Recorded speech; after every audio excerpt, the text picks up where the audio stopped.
Bonjour à tous et en particulier à celles et ceux qui nous rejoignent pour le premier événement français de cette seconde journée numérique du livre. Elle aura trait à la question de la formation continue en termes éditoriaux, un besoin à combler en Suisse romande. Et j'ai le plaisir de vous présenter François Keller, qui est le directeur de l'Institut de Brainworking à Genève, qui est à la fois une entreprise sociale, associative et reconnue d'utilité publique, et qui travaille dans le domaine de la réinsertion professionnelle et de la formation continue.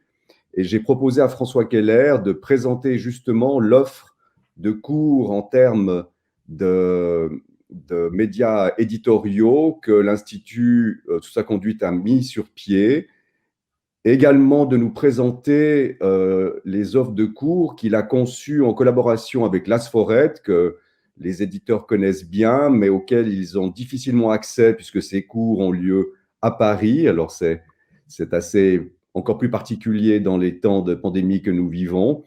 Et comme vous le savez, les éditeurs qui vous êtes déjà intéressés à cette offre de cours, elle a été bien sûr suspendue ce printemps de par les conditions les rendant impossibles. Mais ce format-là est justement fait notamment pour sonder les intérêts que vous pouvez avoir chacun de votre côté et voir dans quelle mesure l'Institut de Brainworking peut y répondre en mettant sur pied des cours ad hoc sur mesure et idéalement en Suisse. Donc, sans plus tarder, je vous laisse, François Keller, la parole, en précisant une chose, c'est que je vais intervenir, bien sûr, dans votre présentation pour alimenter la discussion, les échanges, et que chacun de vous qui assistez à cet événement, vous avez l'opportunité de poser vos questions par le chat que vous trouvez à droite de votre écran et que je relayerai auprès de François Keller. Voilà. Bonjour François. Merci, bonjour à chacun. Merci Olivier. Alors, en effet, il faut que je fasse une brève introduction préalable pour préciser que l'Institut, donc comme ça a été dit par Monsieur Babel, est une association d'utilité publique qui intervient aussi dans le champ de la formation continue et qui est une structure labellisée EDUCA. Ça fait depuis 2006 que nous existons et que nous avons aussi une pratique éditoriale, une activité de production d'entretien, notamment auprès d'entrepreneurs, d'artistes, de responsables d'institutions de Suisse romande. Et nous avons déjà publié plusieurs livres d'entretien, réunissant à peu près 25 entretiens chaque fois sur un thème de société. Et c'est sur la base de cette activité productive dans le domaine du livre, dans le domaine de la production éditoriale, que nous avons réfléchi aux besoins de formation et que nous avons approché l'Asfored à Paris, en effet. Asfored Edi Novo, puisqu'ils ont une structure aussi de vente de produits de formation, une structure de conseil auprès des entreprises, pour tout ce qui relève du domaine de la publication, de la rédaction, et y compris dans le numérique. En approchant l'équipe de Paris, nous avons donc convenu d'un partenariat pour que depuis la Suisse romande, à travers l'Institut, nous puissions émettre des offres, calibrer, préciser les besoins. Mais en effet, comme Olivier Babel vient de le dire, le processus a été interrompu ce printemps 2020 et nous n'avons actuellement aucune offre ouverte. Elles sont par contre en préparation et prêtes à être ouvertes, aussi en fonction de ces journées numériques qui nous donnent l'opportunité de mieux entendre quels sont les besoins.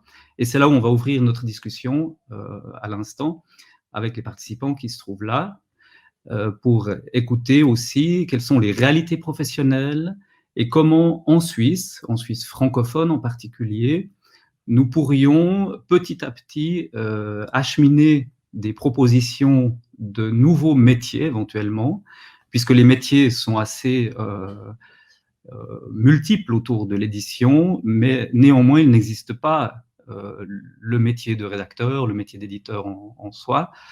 et ça peut être une question, est-ce qu'un règlement d'examen pourrait un jour ou l'autre être mûri, être proposé, pour que les jeunes qui sont aujourd'hui intéressés et forcément actifs dans le domaine de la rédaction, de l'édition, puissent trouver aussi un débouché professionnel.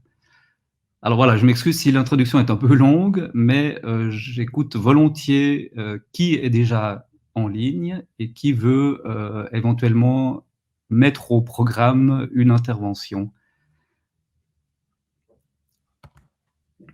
Voilà. Merci de cette introduction, François. Je ne sais pas encore combien de participants nous suivent aujourd'hui, mais de toute façon, ils vont intervenir essentiellement par le chat et je serai là pour relayer leurs suggestions, leurs attentes, leurs besoins en termes de formation continue.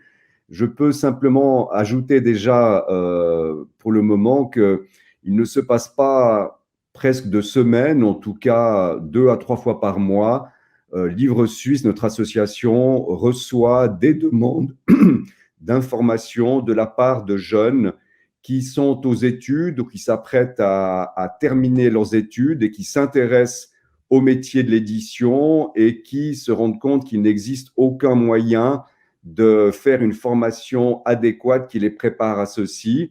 Et je ne peux que leur répondre qu'effectivement, en Suisse, il n'existe pas, en tout cas en Suisse romande, ni de cursus, ni de moyens de formation qui préparent au métier de l'édition.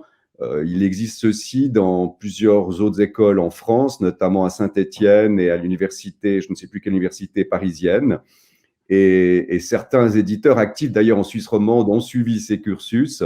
Mais c'est vrai qu'il y a un vrai manque à combler au niveau de la Suisse romande. D'une part, de la formation pour préparer les jeunes à rentrer et à s'armer professionnellement pour convaincre un éditeur de leur donner une chance, mais aussi en termes de formation continue. Je le disais hier dans un autre contexte, la Suisse romande compte une centaine de maisons d'édition, dont on va dire une bonne quarantaine qui ont une activité professionnelle et régulière avec au minimum 5 à 10 nouveautés par année. Et donc, le besoin est réel. Je vois maintenant que il y a une douzaine de participants, plus de nous deux, qui nous ont rejoints.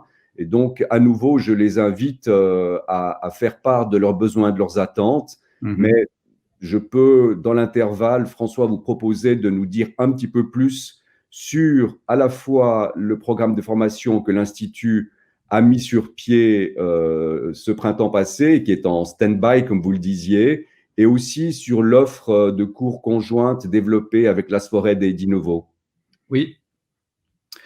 Alors, je propose de lire un texte qui est présent sur un lien Internet que vous allez trouver sur la droite dans la zone chat, qui est donc brainworking.ch/sondage. Alors, ne vous inquiétez pas, on ne va pas tout de suite faire un sondage, mais par contre, j'ai un texte que vous pouvez parcourir en même temps que je vais le lire pour ceux qui souhaitent procéder ainsi, c'est-à-dire d'avoir le texte sous les yeux tout en écoutant. Je vais faire une lecture rapide. Est-ce que je dois attendre la confirmation que chacun a pu donc se positionner sur le lien brainworking.ch/sondage? Vous allez tomber sur le site de l'Institut et la page dédiée à notre rencontre, sondage, offre de perfectionnement professionnel. Est-ce que je dois attendre le feu vert? Ça, j'ignore. Si techniquement, je dois attendre le feu vert pour dire que vous êtes prêts. C'est bon, voilà, je vois. Merci. Alors, dans le contexte d'une collaboration que nous avons engagée avec l'Asfored et Edinovo à Paris, structure spécialisée dans la formation au métier de l'édition, nous avons repéré, après consultation avec des acteurs de ce secteur économique et avec M. Babel, secrétaire de Livre Suisse, que des cours de perfectionnement en Suisse francophone sont à proposer. L'offre existante après étude ressort comme insuffisante. On vient de le préciser. Ces cours ateliers ont pour public les professionnels actifs dans les arts et métiers, où la rédaction et les processus de publication sont au cœur de leurs activités productives. L'Institut de Brainworking, auteur de cette démarche prospective, est une structure associative qui réalise la publication d'entretiens sous différents formats, dont des livres publiés par les éditions Slatkin. Et quand nous précisons sous différents formats, ça veut bien dire que le numérique, la publication de podcasts, l'édition multimédia, fait partie aussi d'une partie du canevas de l'offre, que nous allons voir tout de suite ensuite. Donc, il intervient, l'Institut, en tant qu'entreprise d'insertion par l'activité économique, et c'est à ce titre que la transcription, la rédaction et l'édition d'entretien sont des processus qui tiennent une place centrale. Alors, je me permets de préciser que, effectivement, l'Institut accueille au sein de sa structure, de son bureau éditorial, des personnes en recherche d'emploi, des personnes qui, suite à des difficultés de santé, ont dû quitter leur activité salariée, quitter leur emploi ou ont perdu leur emploi. Et l'assurance invalidité leur permet de renouer avec une activité. Et nous avons vérifié depuis 2006 que tout ce qui tourne autour de la rédaction, transcription, prendre soin d'un texte et travailler une argumentation est quelque chose d'extrêmement formateur, d'extrêmement rassurant pour des personnes qui ont besoin de retrouver confiance dans leurs ressources. Et c'est là où justement les besoins de formation et l'ajustement de la proposition de cours a son sens. C'est à ce titre que la transcription, pardon, je viens de le lire, c'est aussi à ce titre que l'Institut intervient en tant qu'acteur de la formation continue, titulaire de la certification EDUCA. Donc le programme de lancement de cours est actuellement suspendu en raison des blocages sanitaires. Nous privilégions les cours ateliers en salle. Alors ça, c'est une information nouvelle par rapport à ce qui vient d'être dit précédemment, avec des interactions humaines entre participants et intervenants, et l'enseignement basé sur des cas pratiques à travailler en équipe.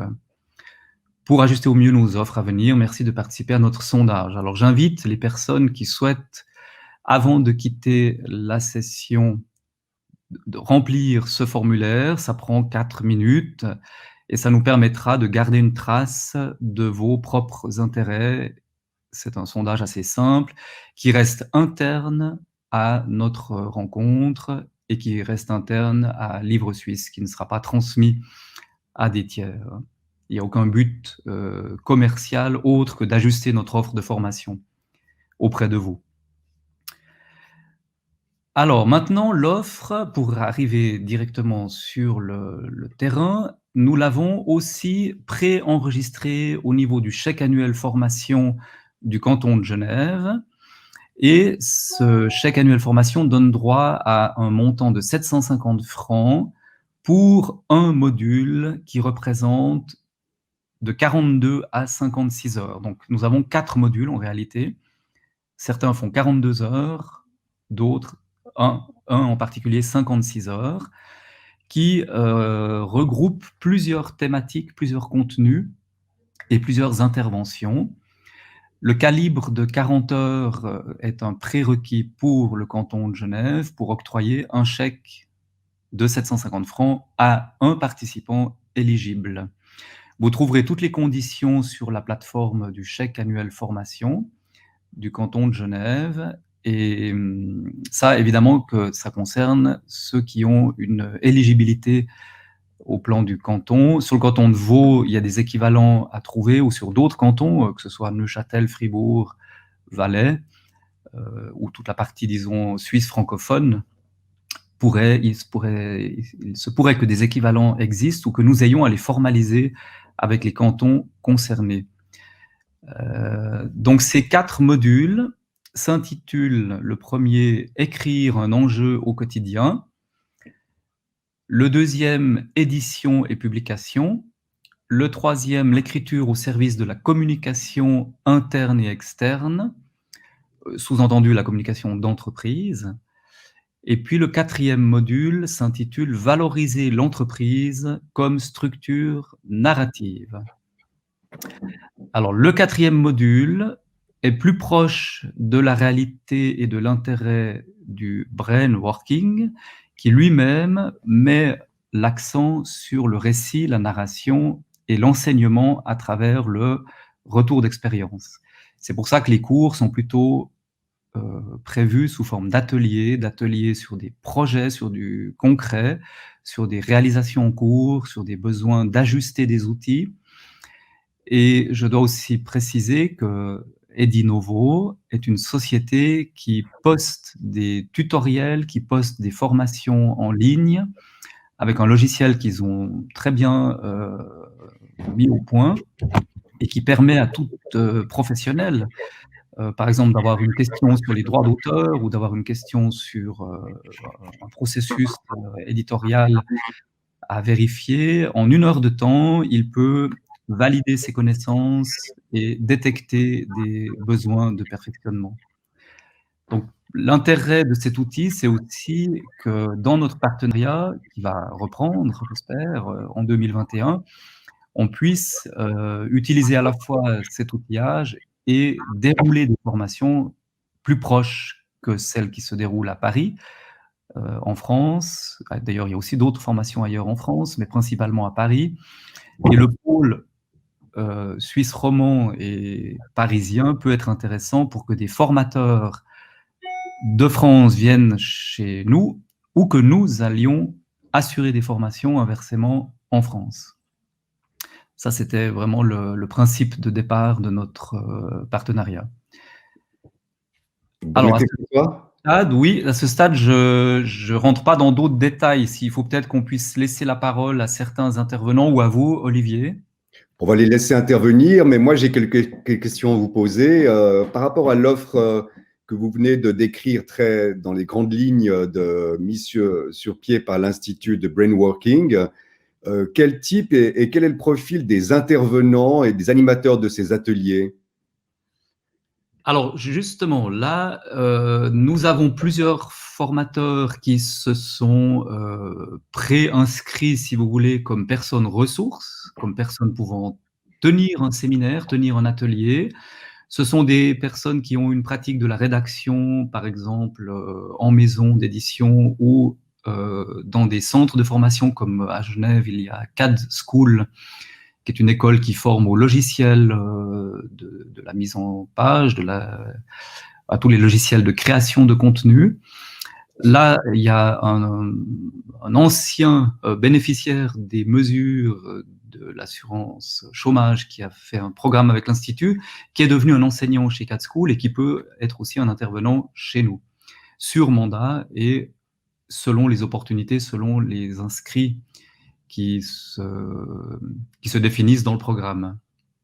Pour nous, ce qui est important, c'est que si ce sont des cours particuliers, c'est qu'il y ait 5 inscrits pour que l'équilibre économique permette de financer l'intervention d'une journée ou de 2 journées de formation pour un formateur, ayant 40 heures ou 50 heures à couvrir. Dans le module, globalement, nous allons faire appel à plusieurs formateurs. Et puis, en discutant avec vous, Olivier, il y avait l'idée au départ aussi de faire appel aux maisons d'édition qui peuvent être elles-mêmes témoins d'une réalité professionnelle, et on peut, dans le programme, ajouter des interventions de grands témoins des pratiques, et c'est là où ça devient intéressant, pour des jeunes étudiants, par exemple, qui cherchent un débouché ou qui aimeraient s'orienter de manière plus précise dans ces activités-là, que des éditeurs ou des équipes de rédaction ou des correcteurs, s'il en existe encore, puissent donner un témoignage de leur expérience. Évidemment que la porte est ouverte, puisque le but, c'est que c'est une formation de professionnels pour des professionnels. Bien, à la différence des offres existantes, hein, dans les universités, dans les cantons, nous avons étudié les offres qui sont déjà bien définies et qui offrent ce type d'approche à des fonctionnaires des administrations publiques ou à des personnes qui veulent aller à l'université en formation continue. Certaines choses existent, et peut-être que la seule différence que nous allons marquer, et ça c'est aussi en collaboration avec Livre Suisse, c'est que c'est vraiment du professionnel dont il est question et du perfectionnement professionnel à partir des réalités productives. Donc, vous lancez un premier appel auprès de la profession, dont certains membres nous écoutent, mais un appel qu'on pourra relayer pour essayer d'avoir des témoignages de professionnels, éditeurs ou spécialistes de la rédaction éditoriale. C'est bien cela. Et vous nous avez dit que chacun de ces modules pourrait être mis sur pied, dès que les conditions le permettront, à partir d'un nombre de participants qui s'élève à 5. Et quel est le coût pour les participants? Alors, je viens de mettre le lien qui pointe sur la plateforme où les offres sont toujours donc présentes. Et les cours sont environ dans les 3 à 4 000 francs, avec donc un octroi de chèque, quand c'est possible, de 750 francs. C'est à peu près à cette hauteur-là que nous nous trouvons. Alors, c'est relativement accessible pour le moment, puisque c'est un prix de lancement qui, évidemment, selon le succès que ça remporte, nous allons au fur et à mesure ajuster la réalité. Maintenant, il y a encore une autre réalité qui est celle de l'intervention, non pas en atelier sous forme de séminaire avec plusieurs participants, mais ce sont aussi des interventions sur mesure au sein d'une équipe pour ajuster une offre et monter de toutes pièces une intervention. Voilà, ça c'est encore une autre façon de travailler la réalité du service de la formation continue, c'est d'être simplement ingénieur de la formation avec une équipe. Et ça, je l'ai déjà eu comme cas de figure qui m'a d'ailleurs été recommandé par vous, Olivier, avec une équipe qui a des besoins, soit dans la rédaction, soit dans la publication, soit dans l'outillage numérique, multimédia, pour avancer dans la réalité de leur entreprise, hein, qui est une entreprise intercantonale. Mmh. Une précision pour les participants. Donc, vous dites ce chèque de 750 francs, c'est un participant par module qui est éligible, ou est-ce que c'est un participant genevois? Est-ce que vous pouvez être plus précis? Parce que Oui, je me rends compte que même si l'offre paraît très intéressante et le coût de 3 à 4 000 francs par module reste une charge assez importante pour nos maisons d'édition, pour leur personnel. C'est pas négligeable comme investissement. Donc, est-ce que vous pouvez être plus précis sur cet aspect-là? Oui, alors l'éligibilité, c'est au niveau cantonal. Donc effectivement, maintenant, par rapport aux derniers ajustements qui se sont peut-être faits du côté des autorités genevoises qui allouent ce chèque, je sais que ça touche aussi l'aire frontalière, c'est-à-dire c'est ce qui concerne Genève et région. Alors, est-ce que le canton de Vaud a un accord de partenariat intercantonal par rapport à cet octroi de bourse de formation? Ça, je l'ignore aujourd'hui, il faudra qu'on le vérifie, mais auquel cas, si quelqu'un est intéressé, je le vérifie volontiers. Et puis, justement, comme je le disais auparavant, d'autres cantons ont probablement d'autres ressources au niveau de l'aide à la formation ou de l'identification de la nécessité d'aller en direction d'une professionnalisation de certaines activités qui se déroulent dans les maisons d'édition. Et ça, c'est encore un autre débat que nous pourrions avoir avec les instances économiques ou les instances formatrices qui s'occupent des formations dans les cantons. Ça peut être une discussion aussi intéressante à générer, une rencontre à organiser.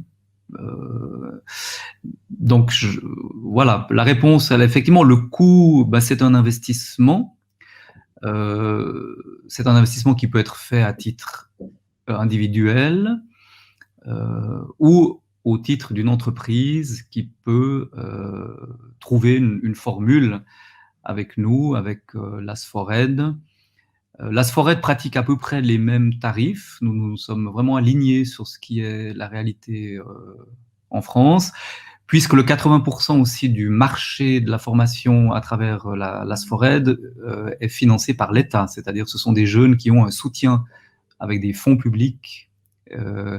Étant donné que par chance, et ça c'est une bonne nouvelle pour nous, les métiers du livre créent des emplois en France y compris. notamment dans le secteur de la jeunesse. Là, Aïda Diab, qui est la directrice d'Edinovo, est fière de préciser que leur école, une fois que les gens ont fait un cursus chez eux, ont assez souvent des débouchés professionnels. C'est une réalité. Mhm. D'accord.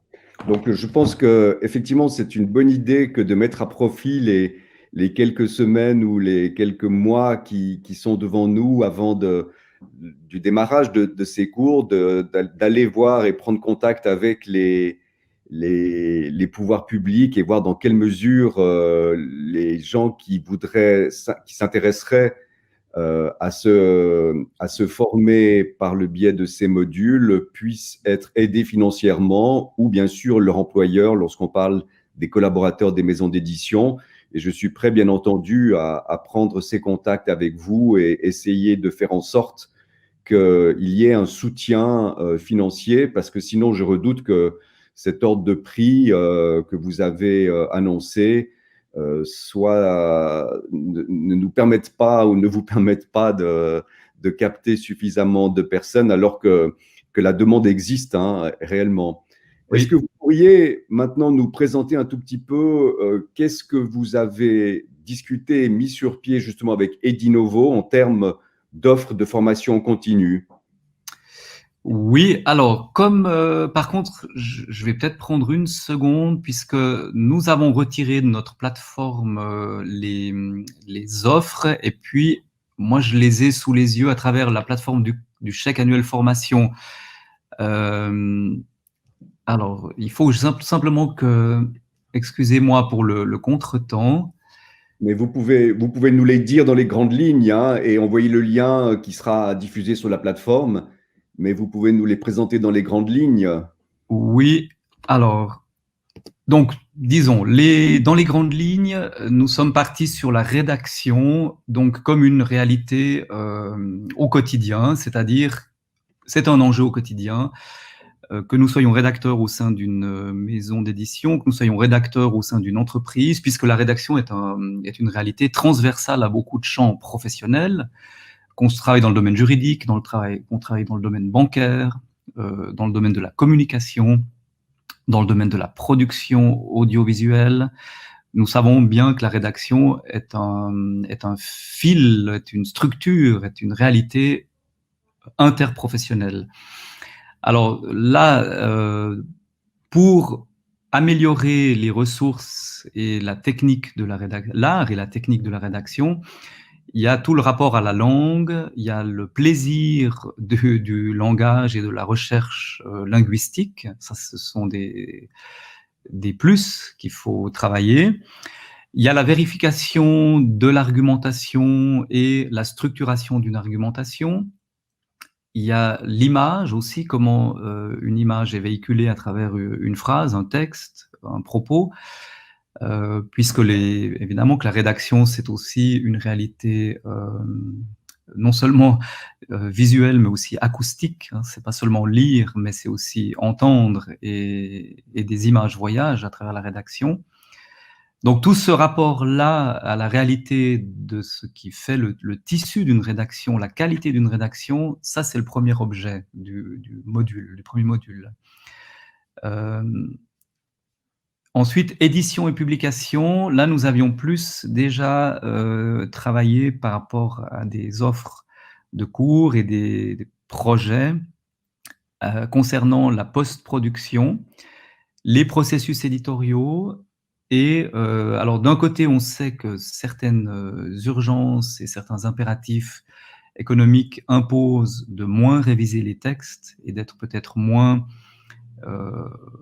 dans des longs temps, dans des longs processus qualité. Il faut être plus dans la réalité productive, et les outils numériques nous permettent même de corriger l'orthographe comme on sait. Mais néanmoins, il y a des équipes de rédaction qui peuvent encore mettre une touche, on va dire entre guillemets, humaine dans la qualité d'une production. Et ça, c'est aussi un module qui peut aborder ces choses-là avec des outils techniques, avec des réalités entre le papier et le numérique. Ensuite, le troisième module, l'écriture au service de la communication interne et externe, là, il y a une réalité qui est plus proche des entreprises et des équipes de cadres, les managers, les équipes de gestion de projet, ou les équipes aussi qualité internes à une entreprise. Quand on fait une certification ISO 9001 ou d'autres types de certifications qui concernent l'environnement, il y a beaucoup de documents à créer, il y a beaucoup de communication à mettre en avant auprès des parties prenantes de l'entreprise. Et là aussi, la qualité, parce que soit on a un langage très conceptuel, soit on a un langage qui restitue une réalité. Alors, l'écriture au service de la communication interne et externe, c'est ça. Comment restituer la réalité, les valeurs, une charte d'entreprise, un manuel d'accueil d'un nouveau collaborateur, une communication d'un rapport de gestion qui intègre un volet certification qualité, etc. Il y a beaucoup de documents qui donc peuvent être pris comme des cas d'école, comme des cas pratiques de communication interne et externe. Il y a aussi dans l'industrie du luxe d'ailleurs, un besoin, quand on crée un catalogue, quand on crée un support publicitaire, même à travers un clip, une capsule vidéo ou un clip ou un podcast, on a besoin d'un contenu de qualité, d'un contenu qui ne triche pas avec l'offre d'un produit, l'offre d'un service à des clients. Aujourd'hui, les entreprises ont de plus en plus besoin de travailler cette authenticité et non plus, et au moins en tout cas, de faire du storytelling, comme on dit. Il faut vraiment un récit, une narration qui est porteuse de valeurs et qui assure aussi que l'avenir de la production et de la consommation ne va pas continuer à aller dans le mur. Donc ça, c'est des enjeux importants de communication pour les entreprises. Et les maisons d'édition ou les équipes de rédaction peuvent aussi être utiles à cet aspect-là. Il y a certainement des partenariats encore qui peuvent s'inventer. Ça, c'est le but du troisième module. Et pour conclure, le quatrième module, alors excusez, j'ai perdu la page. Alors oui, c'est l'entreprise comme réalité narrative. Là, on revient un peu plus près du brainworking, je l'avais déjà dit, et c'est, par exemple, il y a un des cours qui est produire un podcast. Là, nous avons déjà une formatrice qui peut, donc qui réalise elle-même des podcasts, qui a travaillé avec le journal Le Temps d'ailleurs, et qui, à travers l'actualité, produit des lectures de l'actualité, des lectures rédactionnelles, journalistiques. Donc il y a aussi le journalisme à travers cela qui est concerné. L'entreprise comme structure narrative, c'est aussi de reprendre la réalité d'une association, d'un projet, d'une fondation ou d'une PME qui elle-même, à travers son projet, communique quelque chose et restitue aussi une réalité historique. Alors souvent, les entreprises ont une belle mémoire à mettre en capital, à capitaliser, parce que la mémoire va toujours en direction de l'avenir. Et la transmission entre générations, la transmission entre secteurs, c'est l'entreprise comme structure narrative.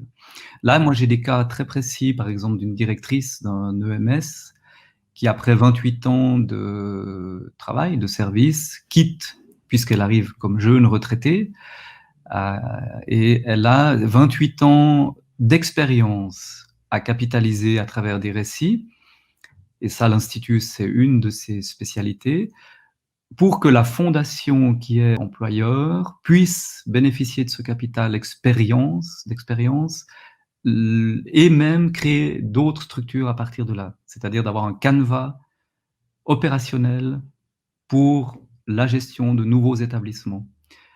On voit que c'est un service extrêmement important et là, de nouveau, on est dans la réalité du texte, du récit et de la structuration de documents utiles. D'accord. Merci de cette présentation. François, il nous reste une dizaine de minutes. J'aimerais savoir, parce que si on a bien compris, donc l'offre, tant celle de l'Institut de Brainworking que celle que vous mettez sur pied en collaboration avec Edinovo Asfored, s'adresse finalement à une cible assez large de gens qui travaillent sur le texte, sur la communication, qu'elle soit traditionnelle ou numérique. Est-ce que si un groupe d'éditeurs de Suisse romande ont besoin ou ont des attentes en termes de formation précise qui soient spécifiques à leur pratique professionnelle, est-ce que c'est une possibilité de la mettre sur pied avec votre collaboration? Et si c'est possible, à partir de combien de personnes c'est envisageable? Alors là, c'est entièrement ouvert et puis nous avons déjà eu ce cas de figure, je dirais en préalable, hein, puisqu'il n'a pas encore été activé, mais nous avons déjà une première approche qui répond exactement à cela, c'est-à-dire à ajuster une offre de formation, à créer une offre de formation spécifique par rapport à des besoins spécifiques d'un groupe éditorial, effectivement, ou d'une société anonyme qui s'occupe ici en Suisse romande de plusieurs aspects autour du livre, de l'édition, de la publication de journaux, de journaux qui sont des périodiques de communication dans des réseaux précis, mais qui regroupent un grand nombre de lecteurs encore et même de rédacteurs. Hein. Et donc, toujours avec cette spécificité de l'écrit et de la pratique et de l'optimisation éditoriale, on va dire. Oui, tout à fait. Pour, on va dire, entre la tradition d'où nous venons et la modernité vers laquelle nous devons aller, inévitablement. Alors, entre des traditions, même des fois historiquement séculaires, et des nouveaux besoins pour être dans le vent, être dans la course, et pas perdre ni des lecteurs, ni des rédacteurs, ni l'intérêt pour la matière intellectuelle ou pour le message qu'une maison d'édition transmet, quel que soit le secteur. On peut être dans le secteur du religieux, on peut être dans le secteur du culturel, on peut être dans le secteur de l'économie, on peut être dans... Voilà, quel que soit le secteur, les besoins de communication ne se contentent pas des courts chemins que nous offrent aujourd'hui les moyens numériques. C'est-à-dire le court chemin, c'est le SMS, c'est le tweet. Même nous connaissons certaines grandes figures politiques qui utilisent beaucoup le tweet, n'est-ce pas? Et c'est pas suffisant. C'est impulsif, c'est réactif, mais on perd la mémoire, on perd l'histoire, on perd l'apport culturel. Et pour moi, ça, c'est un des enjeux les plus importants, c'est de répondre à des besoins spécifiques pour aussi garantir cet objectif à long terme. Et il y a des besoins immédiats de connaissances et d'acquisition d'outils performants pour y compris être très habile sur le numérique, dans le numérique, mais sans perdre de vue la tradition qui est la nôtre, de quand même le tissu social est fait par des textes, par du texte. C'est d'autant plus important au moment de cette transformation numérique, effectivement, de maintenir cette exigence de qualité. Hein. Est-ce que les cours que vous mettez sur pied, je crois que vous l'avez esquissé en tout début d'intervention, donneront lieu à terme à une certification reconnue? Alors, pour le moment, comme tout acteur de formation continue, nous délivrons une attestation. La FSEA, dont nous sommes membres, donc la Fédération suisse pour l'éducation des adultes, a mis au point un petit livret de formation, qui est un livret on pourrait dire, en autogestion du participant, c'est-à-dire c'est lui-même qui peut faire valider le module, le cours, qu'il l'ait suivi avec nous ou avec d'autres fournisseurs de formation. Il peut checker son livret de formation et c'est son carnet de route négociable au moment d'un engagement, au moment d'une postulation. Alors ça, c'est comme ça, disons, le principe même de la formation continue. C'est-à-dire l'institution haute, si vous voulez ensuite peut-être même faire un master à l'université, vos expériences, votre collection d'expériences et de cours pris ici et là a une valeur que vous défendez vous-même. Ensuite, la question d'un diplôme beaucoup plus formalisé, j'ai commencé à regarder du côté du canton de Genève, du département de l'instruction publique. Effectivement, c'est une question et c'est quelque chose qui existe. Nous pouvons mettre sur pied un diplôme de formation continue reconnu, et si c'est reconnu au plan genevois, ça peut l'être par extension au plan suisse. Et ça, ce sont des questions que nous devons travailler justement, entre le règlement d'examen qui peut nous acheminer vers une sorte de nouveau CFC qui fédère des ressources et des métiers et des compétences, un diplôme de formation continue et des attestations qui ont une valeur institutionnelle forte. Évidemment que nous n'avons pas la force d'un timbre d'une université, mais l'université n'a pas la force d'un acteur engagé sur le terrain de la production, et il faut trouver des combinaisons. Donc ça, c'est un travail plutôt sur le long terme, mais qui est fort intéressant. Et je relais là une question d'un participant qui vient de me parvenir et qui fait justement écho à la dernière question enfin, un des récents échanges que nous avons eus. Je vous la lis. Ces formations continues donnent de très bonnes pistes en termes de rédaction et de publication, mais l'offre semble encore morcelée car le métier d'éditeur touche à de nombreux aspects complémentaires, la vente, la distribution, la diffusion, les relations aux différents métiers et maillons de la chaîne du livre, les synergies avec les autres marchés francophones, etc. Pourtant, ce sont souvent ces aspects pragmatiques pour lesquels une formation manque et qui sont souvent appris sur le tas. Comment rendre cette offre davantage cohérente et structurée et donc adaptée finalement à nos métiers de l'édition? C'est justement ce que je pensais pouvoir, enfin, que vous alliez rendre peut-être possible par cette collaboration avec Lasfored et Dinovo. Qu'est-ce que vous pouvez nous dire ou répondre à la question de ce participant ou de cette participante? Bah, déjà, merci pour la formulation de la question qui est bien pragmatique, Ouais. qui est clairement pragmatique. Alors moi-même, comme vous avez peut-être entendu et compris, je suis un acteur aussi de la réflexion, de la recherche et de l'ingénierie de la formation.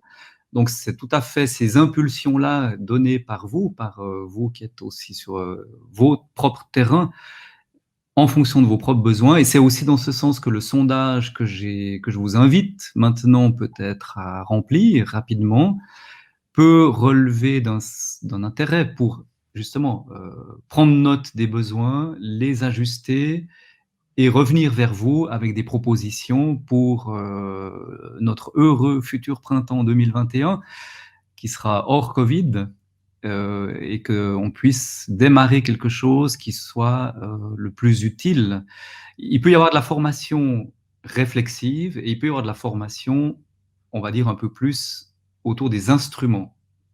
Et comme là, je vois que les instruments sont ceux effectivement de la distribution, de la vente, il y a aussi les synergies avec les autres marchés francophones. Évidemment que ce sont des enjeux qui vont au-delà du seul perfectionnement. Ce sont des enjeux aussi de stratégie et de positionnement de la Suisse romande, comme nous le savons.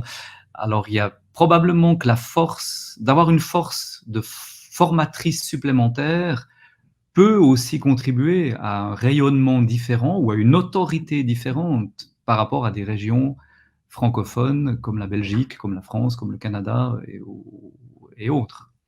Et là, on est vraiment dans le champ de la formation continue qui est nécessaire pour de nombreux collaborateurs de nos maisons d'édition, de manière à pouvoir se perfectionner leurs pratiques professionnelles. Et je pense que là, ça correspond à un réel besoin, hein. Mmh. Et je proposerais, nous arrivons au terme de cette présentation, que le sondage que vous avez mis en ligne tout à l'heure, je le fasse suivre, bien sûr, non seulement à l'ensemble de nos membres, mais aussi à toutes les autres maisons d'édition, petites structures qui ne sont pas membres de la profession, avec l'espoir d'intéresser suffisamment de personnes sur des formats précis et sur mesure, de sorte aussi de pouvoir peut-être baisser le coût de participation à ces formations. Mmh. Oui. Très bien, je vous laisse conclure peut-être. Nous arrivons au terme de notre discussion. Est-ce que vous avez quelque chose à préciser? Il n'y a pas d'autres réactions ou questions de l'audience. Donc, voilà, je ferai suivre en tout cas à tous nos éditeurs voir au-delà aux autres acteurs de la chaîne du livre ce sondage, et puis nous reviendrons vers eux avec une petite analyse de ce sondage en termes de besoins et d'attentes de nos milieux professionnels. En tout Parfait. cas, un grand merci. Est-ce que vous avez quelque chose à ajouter? Alors, moi, je voulais remercier aussi les organisateurs et de la qualité de la connexion, la stabilité du dispositif. Le seul inconvénient que je rencontre, c'est que je ne vois pas qui sont les éventuels auditeurs, ou en tout cas, on n'a pas de traces, si ce n'est qu'on avait un nombre au départ d'auditeurs qui, semble-t-il, sont peut-être encore présents. Je les remercie d'avoir suivi cette discussion. Et je suis à disposition, et je suis aussi à disposition à travers Livre Suisse de toutes questions qui peuvent poursuivre le débat ou ouvrir d'autres thèmes à réfléchir, à élaborer, à préparer pour notre rentrée 2021. Merci beaucoup François Keller. C'est ainsi que prend fin cet événement, et je vous invite bien sûr pendant la pause de midi de profiter, d'aller voir, pour ceux qui ne l'ont pas fait, les profils des maisons d'édition, d'aller rencontrer, échanger avec vos confrères alémaniques, d'aller regarder les différentes capsules vidéo, de voter pour celle qui a votre préférence. Et je vous retrouve pour ma part à 15 heures précises, où là, vous ferez connaissance de Margot Liseuse, que vous connaissez peut-être, une blogueuse de livres très active sur les réseaux sociaux, et qui vous présentera toutes les astuces et les bonnes pratiques sur les réseaux sociaux, en particulier Facebook et Instagram, pour promouvoir vos livres. Donc à tout à l'heure à 15 heures précises.